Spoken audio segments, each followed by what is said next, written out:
Hey everyone, since we do not have discussion tomorrow, Tuesday, because of the weather, I figured I could give you somewhat of a supplemental or a synopsis of what we would have talked about had we been in class. And so chapter 2 talks a lot about not only understanding ourselves in terms of social style, but also understanding how we work in terms of motivating other people in the grand scheme of things. And with a business communication course, I think this is a particularly important topic because it gets us to take a step back and think about how we interact with different people. And so when we're talking about motivating people, we talk about three different approaches, whether it be a classical approach, we have a human resources approach, and a human relations approach. And in a very basic approach to all of these, a classical approach talks about the very strict, rigid hierarchy that we typically see sort of top on down. The CEO talks to the VP, who talks to the managers, who talks to the employees, who talks to the interns, that sort of top cascading down in a way. And there's certainly a time and a place for different types of ways of motivating other people, and we'll talk about that as well on Thursday. With the human relations approach, we really have downward communication, and as the book sort of emphasizes, it talks about maximizing the productivity of the employees by just having the managers delegate tasks and talk. But we also have a little bit of back and forth between the managers and the subordinates in that there is a little bit of upward communication that can happen throughout this sort of human relations approach. Now, the human resources approach is typically what I would assume most organizations are looking like sort of now, in that there is downward communication, there's upward communication, but we also have this sort of horizontal communication which allows people to actually express themselves, whether it be the president talking down to someone else or someone on the bottom talking to a different person within the organization. And I think what we can find as individuals in terms of finding out what motivates us and what motivates other people is this idea that we have different techniques that we use to motivate each other. Some of us who come from a very sports related background know motivating people with certain techniques works, like we talked about last class, and sometimes it doesn't. From the same experience with a retail or management perspective, some employees do better when you give them direct examples and explanations, whereas others like that creativity. They like the ability to find out for themselves what's right, what's wrong, and so on. And with all of this, with understanding how we motivate each other, I asked this question in the chapter notes, and I quote, think about the techniques you use to motivate others. Which approach to leadership best describes you? And again, there is no right answer. There is no perfect way to talk about motivating others. If you're a classical approach and your best friend or significant other, someone in the class, is human relations, it doesn't mean that you have to stop talking to them, right? Instead, find out what are the different ways that you use to motivate people, what are the different ways that he or she uses. And we can see how different people with their different personalities start to adapt and take on these different approaches to motivating other people.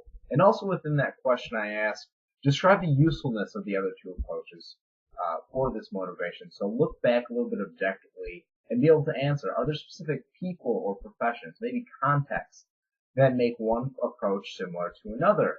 I think a lot of times we often associate a classical approach with something very strict, possibly accounting, whereas human resources, we could think of a PR or marketing firm, would have a little bit more lenience when it comes to communicating across the platform. But keep in mind, as a business communication course, not everyone will end up in human relations with human resources, and not everyone will end up in classical. But understanding the different approaches to those motivations is certainly key. Now, moving on past that, we would have done a group activity, but we're not going to today. So I suggest functioning mostly looking at your chapter notes and figuring out how all of that corresponds to each other. I'd like to also talk about the presentation of qualifications, as it is due on Monday night of next week, and we'll start presentations on Tuesday and Thursday of next week. And I thought I'd sort of jotted down a few notes, actually took out an excerpt from the PFQ description to sort of emphasize what I'm looking for the documents that you'll post on D2L, and then also the presentation itself. So first and foremost, items you'll upload to D2L. Number one, the advertisement / job description. You should have already done that, and that should be on D2L. It was due last night, Sunday, so that one's already done. The next few items are something that you should create if you haven't already. First is your resume, and I'll post an example within the email of a resume as it pertains to a specific job posting. And then also looking at a LinkedIn profile. So resume is number 2, LinkedIn profile is number 3. And LinkedIn profile is a good start for us now because we'll do activities throughout the course of the semester called the social capital investment. And we'll use a LinkedIn profile to actually post and capture some of the conversations that we have on there. So we're doing a little bit ahead of time.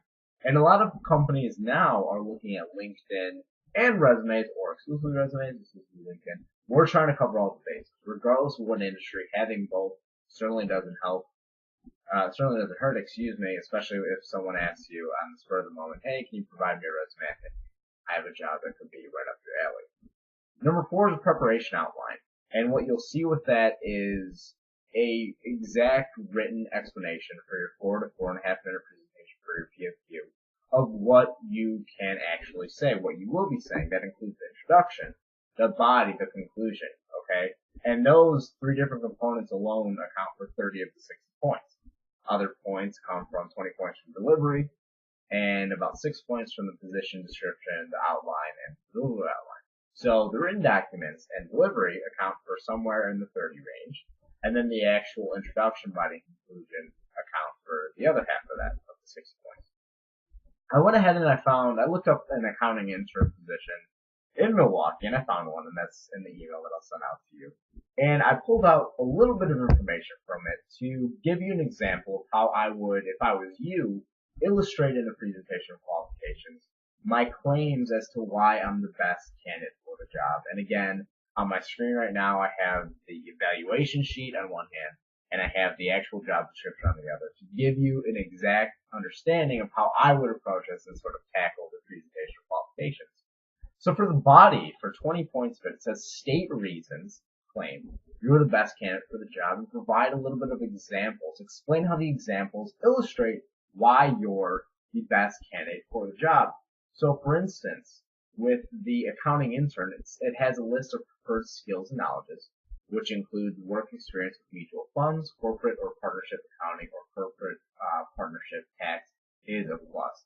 I don't expect all of you to have that experience, but if you do, great. If you have some of the preferred skills that they're talking about, that would be a good place to start.